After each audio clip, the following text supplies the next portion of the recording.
Assalamualaikum ji, welcome back to my channel. Today's video I am going to share most trending hand embroidery neckline pattern.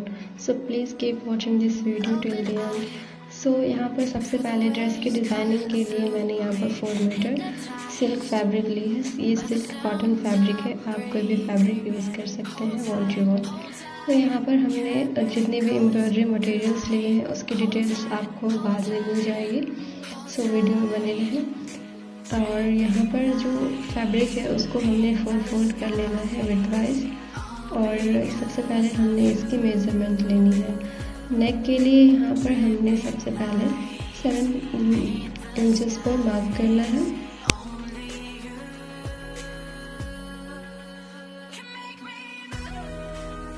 उसके बाद अब हमने यहाँ पर arm hole के लिए भी 7 इंचेस पर ही मार्क करना है और वेस्ट के लिए यहाँ पर हमने 9 इंचेस पर मार्क किया है।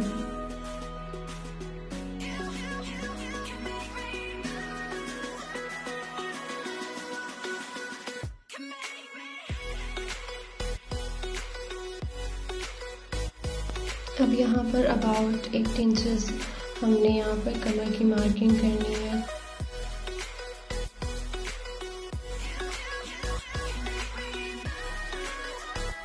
इसके साथ ही हमने हिप के लिए अबाउट 21 इंचेस पर मार्क कर लेना है। मैंने यहाँ पर चॉक का यूज़ किया है मार्किंग के लिए, आप चाहें तो मिल्टन या पेंसिल की हेल्प से भी मार्किंग कर सकते हैं। सो अब हमने यहाँ पर नेक डिप की मार्किंग करनी है। तो नेक जो हमारा बनेगा वो वी नेक बनेगा।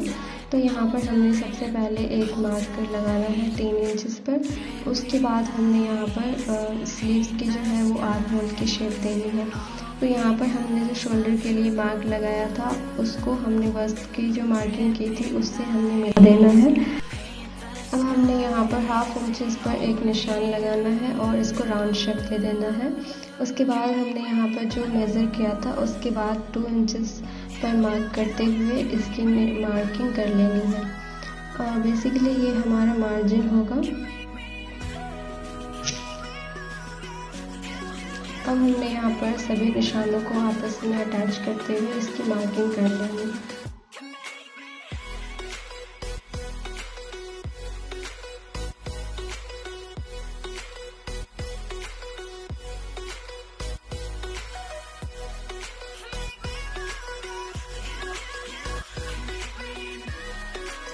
अब हमने यहाँ पर नेक डिप की मार्किंग करनी है। तो नेक डिप के लिए हमने यहाँ पर अबाउट 7 इंचेस पर मार्क लगाया है। आप अपने अकॉर्डिंग इसको कम या ज़्यादा कर सकते हैं। अब यहाँ पर नेक की मार्किंग करनी है। तो यहाँ पर नेक डिप मैंने मार्क पहले कर दिया था 6 इंचेस पे। उसके बाद जो हमने यहाँ पर शोल्डर की मार्किंग की है उससे इन दोनों लाइनों को आपस में जॉइंट कर देना है, जिससे हमारे नेक की शेप आ जाएगी। अच्छा, तो अब हमने जो नेक की मार्किंग करनी है तो हमने ऑलरेडी नेक को स्टिच कर लिया है और यहाँ पर नेक से हमने 1 इंचेस का फासला लेते हुए यहाँ पर मार्क करना है। और उसके बाद हमने वो ऑल ओवर साइड्स हमने ये मार्किंग 1 इंचेस का गैप लेते हुए इसको मार्क कर लेना है।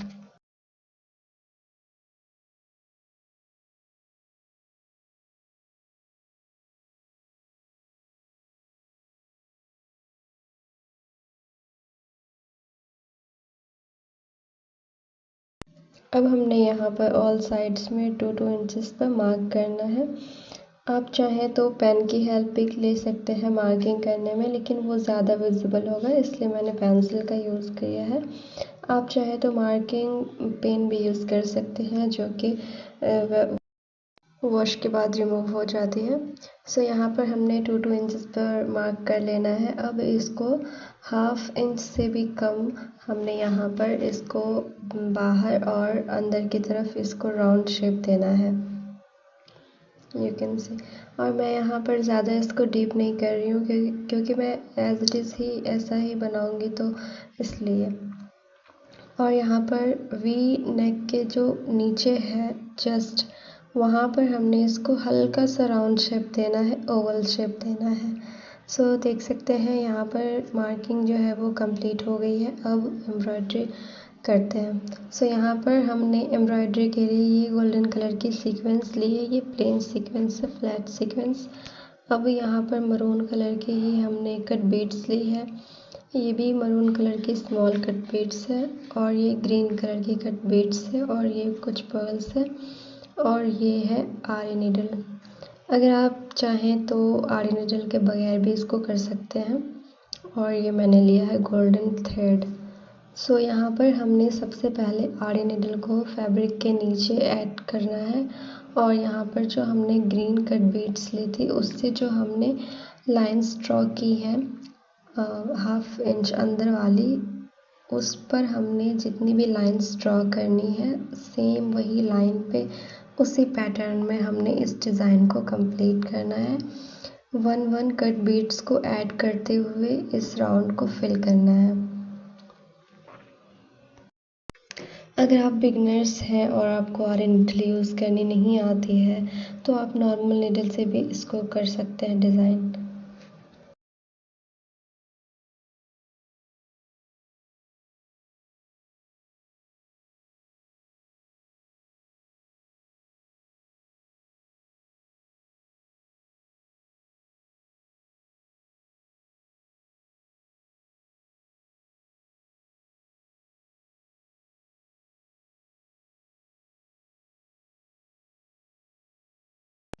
सारे ग्रीन कट बीड्स को ऐड करने के बाद ये हमारी 1 लाइन जो है वो कंप्लीट हो गई है। अब हमने यहाँ पर जो राउंड शेप आया है उसके बीच बीच में सीक्वेंस ऐड करना है।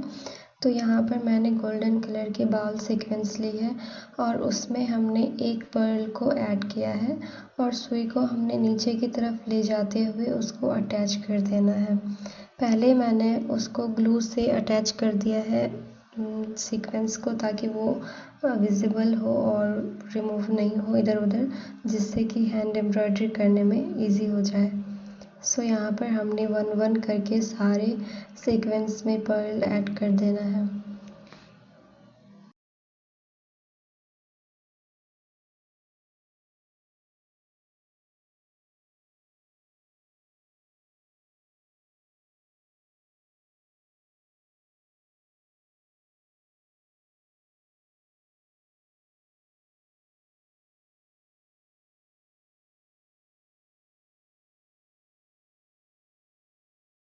आप अपने अकॉर्डिंग कोई भी डिज़ाइनिंग कर सकते हैं, कोई भी मटेरियल यूज़ कर सकते हैं।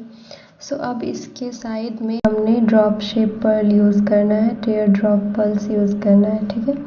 तो यहाँ पर हम उस ड्रॉप शेप पर्ल की 1 लाइन जो है वो कंप्लीट कर चुके हैं, एक पर्ल और एक सीक्वेंस।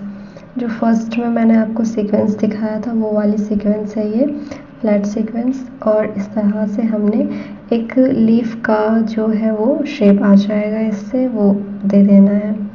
तो यहाँ पर एक पर्ल ऐड करना है और एक सीक्वेंस ऐड करना है और उसको नीचे ले जाते हुए स्टिच कर देना है। और इसी प्रोसेस से हमने जितने भी फ्लावर्स बनाए हैं उसको फिल कर लेना है।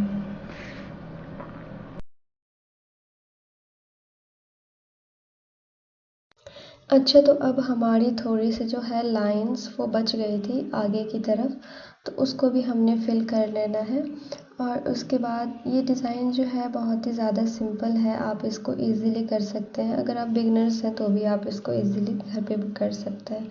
अब इसके बाद हमने यहाँ पर ली है बाउल सीक्वेंस।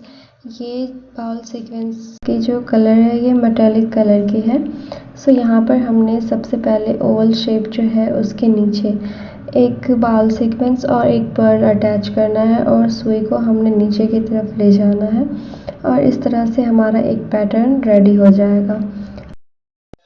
अब हमने जितने भी लाइंस बनाए थे कट बीड्स के, उसके ऊपर जहाँ पर हमने राउंड शेप दी थी उसके ऊपर हमने यहाँ पर सबसे पहले ग्लू ऐड करना है और उस पर हमने सीक्वेंस को अटैच करना है, ताकि सीक्वेंस रिमूव नहीं हो और इजीली एम्ब्रॉयडरी हम कर सकें। तो यहाँ पर हमने सारे कट बीड्स जो हैं उसके ऊपर ही हमने ये जो सीक्वेंस ऐड की है उस पर हमने सारे सीक्वेंस में एक एक पर्ल अटैच किया है और नॉर्मल नीडल से ही हमने इस डिज़ाइन को किया है और उसको हमने अच्छे से पक्का कर लेना है ताकि वो रिमूव नहीं हो। और यहाँ पर हमने टीयर ड्रॉप के जो है वो पर्ल लिए हैं और एक सीक्वेंस ली है सिल्वर कलर की फ्लैट सीक्वेंस।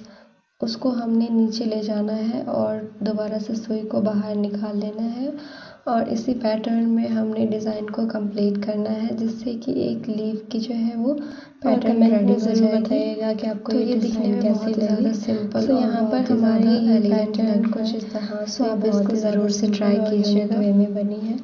सो ये रेडी हो गई है। अब हमने यहाँ पर जितने भी हमारे फ्लावर्स के बीच में जो गैप्स हैं उसको इसी पैटर्न से हमने उसको फिल कर लेना है और जितने भी एक्स्ट्रा स्पेसेस हैं उनमें हमने सीक्वेंस अटैच करना है। तो यहाँ पर हमने ग्रीन कलर की जो है वो सीक्वेंस भी हमने बाउल शेप की ही ली है और उसके बीच में हमने स्मॉल साइज़ का पर्ल वाइट पर्ल हमने अटैच करना है ताकि उसके जो है वो फिनिशिंग वो ज़्यादा अच्छी आए। अब हमने सारे ही सीक्वेंस में पर्ल को ऐड कर देना है और उसकी जो है वो डिज़ाइनिंग कंप्लीट कर लेनी है।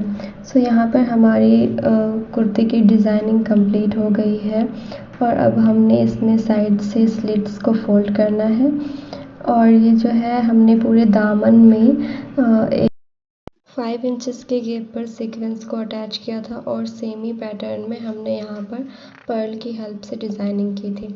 अब यहाँ पर ये जो डिज़ाइन हमने बनाया था उसके ऊपर भी हमने एक कट बीट्स और एक पर्ल की हेल्प से डिज़ाइनिंग की थी जो उसके बाद ज़्यादा ही एलिगेंट लग रहा था। और ये कुछ इस तरह से डिज़ाइनिंग स्लीव्स भी मैंने रेडी किया था। स्लीव्स की डिज़ाइनिंग की वीडियो मैंने शेयर नहीं किया, अगर आपको चाहिए तो आप कमेंट कीजिएगा, मैं आप लोगों के साथ ज़रूर शेयर करूँगी। और ये लूज़ प्लाज़ो मैंने स्टिच किया था इसके साथ ही। तो ये है इसकी all over look. I hope आपको पसंद आएगी और इस तरह की और भी वीडियोस देखने के लिए मेरे चैनल को लाइक करें, शेयर करें और सब्सक्राइब करें और कमेंट में ज़रूर बताइएगा कि आपको आज की डिज़ाइनिंग कैसे लगी। मिलते हैं नेक्स्ट वीडियो में, तब तक के लिए अल्लाह हाफ़िज़।